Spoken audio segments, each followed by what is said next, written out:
When asked whether the animal friends have any insights about our future on Earth, Ms. Sherman telepathically connects with Charles, a pig gentleman, to hear his perspective. I'm going to ask Charles. Charles is a pig. He's very politically motivated, and he discusses politics with me regularly. They're so smart and they're so intuitive. All right, Charles, what do you think? First thing he says is even pigs are hopeful, and pigs are at the bottom of the food chain as far as, humanity. We think so little of them as a group. Even pigs are hopeful because there are bright spots. And Charles says, from my point of view, I was going to slaughter and I was rescued. If it can happen for me, it can happen for another. It can happen for another. Ms. Sherman invited us to ask Charles another question. We asked, does Charles know our spiritual teacher, Supreme Master Chinghai, vegan? His response was quite profound. So this person has a lot of light around them. Are they on the other side? Or are they still here? So much light. It's usually when they're that bright, they're on the other side. So this is really interesting. Charles, tell me. Okay.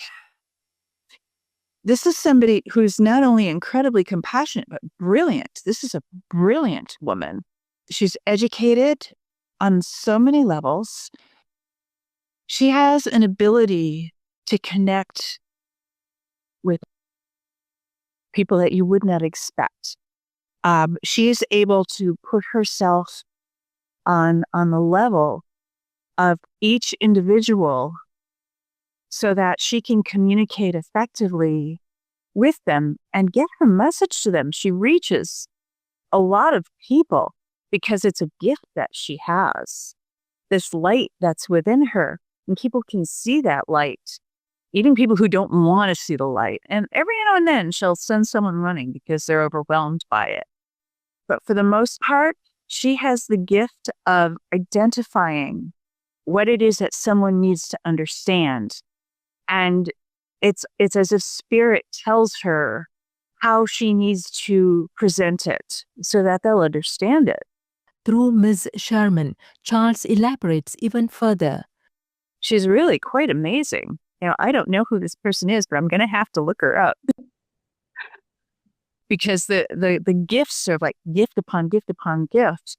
And she does not have an ego about it. She really is just trying to raise everyone. Charles says that he would like her. And hold on. She's kind of everybody's mommy, he says.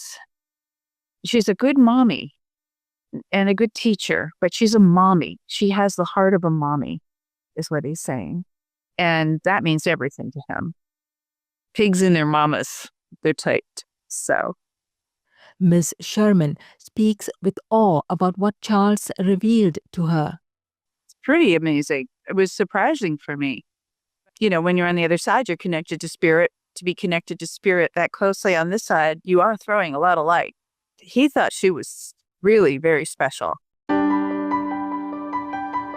Sherman connected telepathically with the animal residents to answer some questions. We asked if any of them had a message they would like to share with our global viewers. Somebody named Mikey, he's a cow, popped in. He's a calf. Hey, Mikey. He's adorable. So I'm being told I forgot to say something. And being told that love is the answer. And in the end, love has to win over fear. And the fear of change right now, the fear of changing and going into the future and doing things differently, it has to be overpowered by love and changing for the benefit of all. And that comes from a place of love. It has to come from a place of love and not fear and ego. But I have not yet, he says, mentioned the word love. Touchingly, Mikey, a wise old soul, reincarnated for the third time to the sanctuary, now in the form of a young calf, to be with Ms. Sherman once more.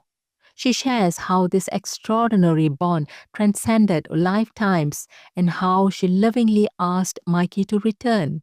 Mikey, he's maybe 3.5 weeks old, and he's back again for his third time. This is Mikey's third time here reincarnated. And this time I asked him, I'm like, dude, I can't live without you. You got to come back.